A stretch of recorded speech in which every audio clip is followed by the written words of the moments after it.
Assalamualaikum warahmatullahi wabarakatuh. Perkenalkan, nama saya Sarmila. Saya dari kelompok 6. Di sini saya sebagai pemateri 1 yang akan membawakan materi tentang harta dalam pandangan Islam. Yang pertama ada definisi harta. Harta dalam pandangan syariah memiliki makna yang berbeda dengan harta dalam pandangan konvensional.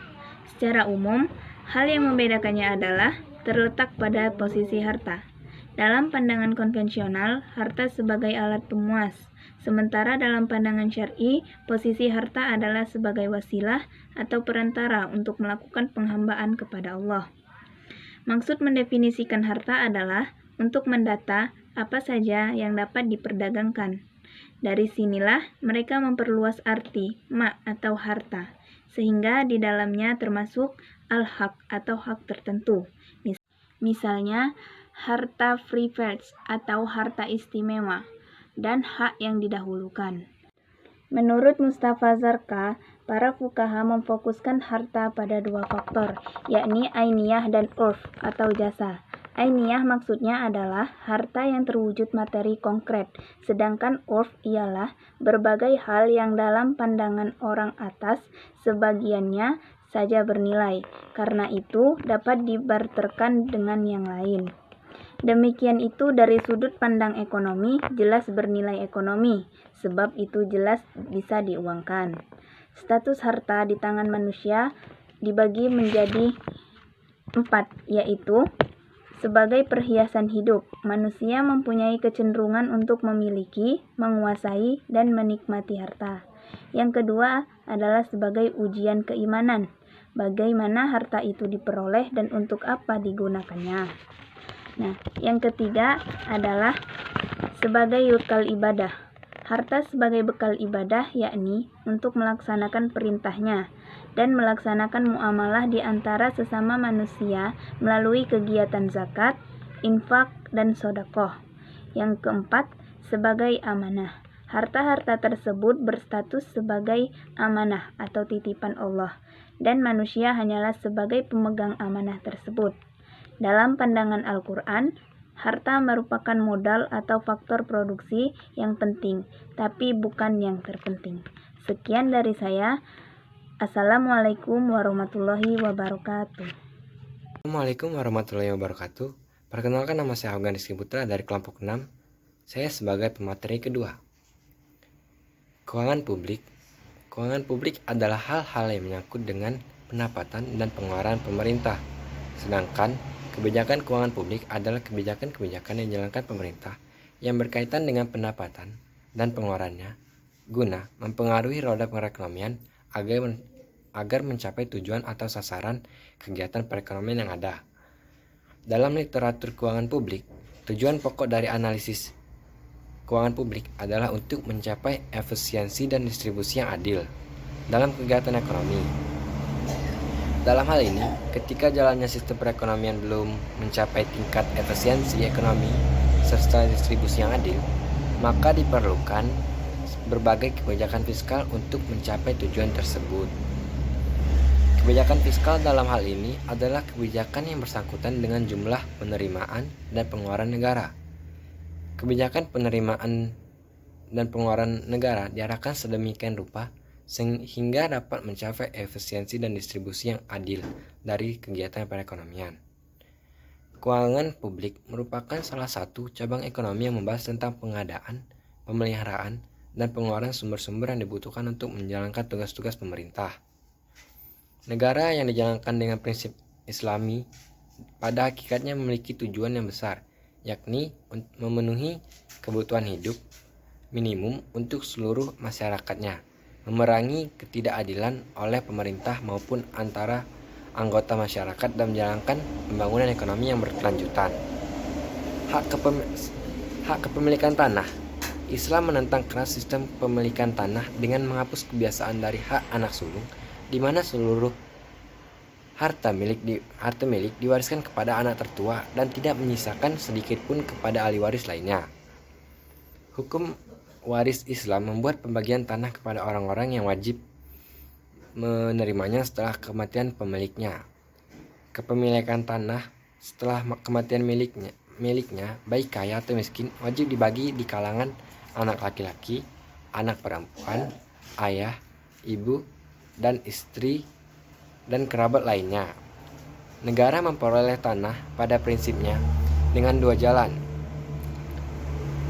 Ada yang diperoleh dengan jalan damai, dan ada yang diperoleh dengan perjuangan, dan ada juga yang diperoleh dengan perang. Misalnya penyatuan sekitar Jazirah Arab. Tanah dan harta yang diperoleh dengan peperangan disebut ghanimah, sedangkan pergantian pemerintah tidak dengan peperangan tetapi mungkin dengan kudeta atau memenangkan pemilu. Penyerahan secara damai negara jajahan dan cara-cara lain, maka tanah-tanah negara dan benda lainnya disebut fa'i. Pada masa Islam awal, tanah-tanah taklukan dibagikan sebagai tunjangan tentara. Tetapi pada daerah Islam meluas dengan masuknya Irak di tangan Khalifah Umar bin Khattab, tanah-tanah tersebut tetap dimiliki oleh negara dan hasilnya digunakan untuk membiayai keperluan publik. Sekian dari saya. Wassalamualaikum warahmatullahi wabarakatuh. Assalamualaikum warahmatullahi wabarakatuh. Perkenalkan, nama saya Widya Delvi Fakila. Saya sebagai pemateri ketiga. Saya menjelaskan tentang harta yang wajib dijakati.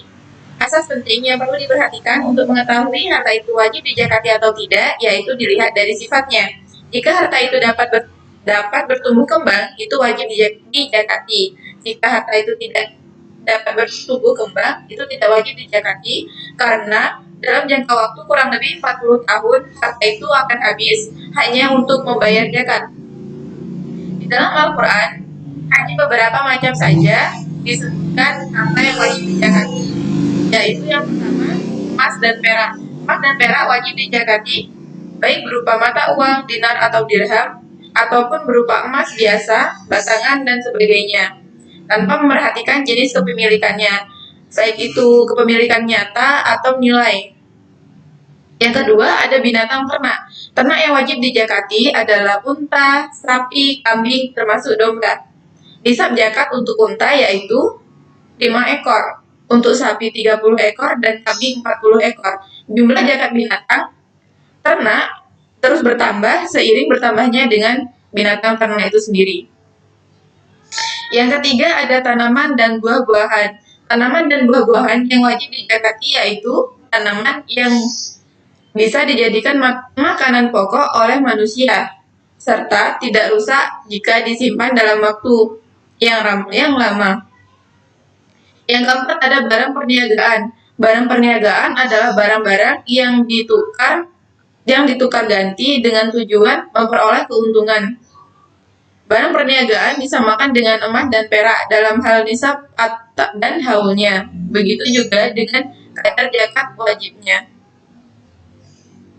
Yang kelima, ada barang tambang.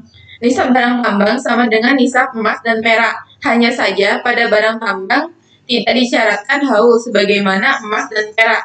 Artinya, ketika seorang mengeluarkan emas atau perak dari tambangnya dan hasil yang ditambangnya itu mencapai nisab, maka seketika itu juga ia wajib mengeluarkan zakatnya sebesar 2,5% dari keseluruhan emas yang ia tambang. Sekian dari saya. Wassalamualaikum warahmatullahi wabarakatuh. Di sini saya akan membacakan definisi kepemilikan dalam Islam. Kepemilikan sebenarnya berasal dari bahasa Arab, dari akar kata malaka, yang artinya memiliki. Dalam bahasa Arab berarti susu, berarti berkepenguasaan orang terhadap sesuatu, barang atau harta, dan barang tersebut dalam genggamannya, baik secara real maupun secara hukum. Konsep dasar kepemilikan dalam Islam adalah firman Allah Subhanahu wa taala dalam surat Al-Baqarah ayat 284 yang artinya, milik Allah lah segala sesuatu yang ada di langit dan bumi. Batasan teknis ini dapat digambarkan sebagai berikut. Ketika ada orang yang mendapatkan suatu barang atau harta melalui cara-cara yang dibenarkan oleh syariat, maka terjadilah suatu hubungan khusus antara barang tersebut dengan orang yang memperolehnya. Yang dimiliki oleh orang yang memperoleh barang dalam kurung harta ini memungkinkannya untuk menikmati manfaatnya dan mempergunakannya sesuai dengan keinginannya, selama ia tidak terhalang oleh hambatan-hambatan syar'i seperti gila, sakit ingatan, hilang akal, atau masih terlalu kecil sehingga belum memahami barang tersebut. Dimensi lain dari hubungan khusus ini adalah bahwa orang lain selain si empunya tidak berhak untuk memanfaatkannya, untuk mempergunakannya untuk tujuan apapun kecuali si empunya telah memberikan izin, surat kuasa, atau apa saja yang serupa dengan itu kepadanya. Dalam hukum Islam, si empunya atau si pemilik boleh saja seorang yang masih kecil, belum balik, atau orang yang kurang waras atau gila, tetapi dalam hal memanfaatkan dan menggunakan barang-barang menjadi mereka terhalang oleh hambatan syara yang timbul karena sifat-sifat kedewasaan tidak dimiliki. Meskipun demikian, hal ini dapat diwakilkan kepada orang lain seperti wali, wasi dalam kurung yang diberi wasiat, dan wakil dalam kurung yang diberi kuasa untuk mewakili. Sekian dari saya. Assalamualaikum warahmatullahi wabarakatuh. Assalamualaikum warahmatullahi wabarakatuh. Perkenalkan, nama saya Indah Nurbaiti. Di sini saya akan membacakan materi tentang jenis-jenis kepemilikan. Kepemilikan dalam Islam bersifat nisbi atau terikat dan bukan mutlak atau absolut.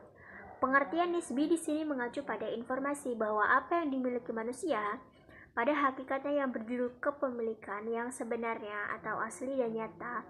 Sebab dalam konsep Islam yang memiliki segala sesuatu di dunia ini hanyalah Allah Subhanahu wa Ta'ala.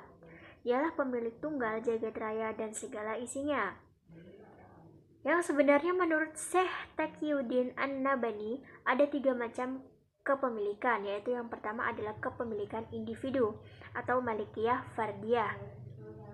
Adalah izin syariat pada individu untuk memanfaatkan suatu barang melalui 5 sebab kepemilikan atau asbab al-tamaluk, yaitu yang pertama adalah bekerja atau al-amal, yang kedua adalah warisan atau al-iris, yang ketiga adalah keperluan harta untuk mempertahankan hidup, yang keempat adalah pemberian negara, yang kelima adalah harta yang diperoleh individu tanpa berusaha, seperti hadiah, hibah, wasiat, dial, mahar, dan lain sebagainya.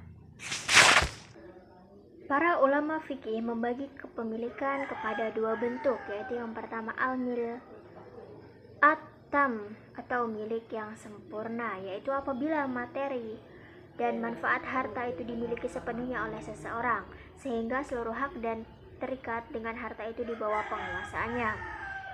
Milik seperti ini bersifat mutlak, tidak dibatasi waktu dan tidak boleh digugurkan oleh orang lain. Ciri-cirinya diantaranya adalah yang pertama, sejak awal kepemilikan terhadap materi dan memanfaatkan bersifat sempurna.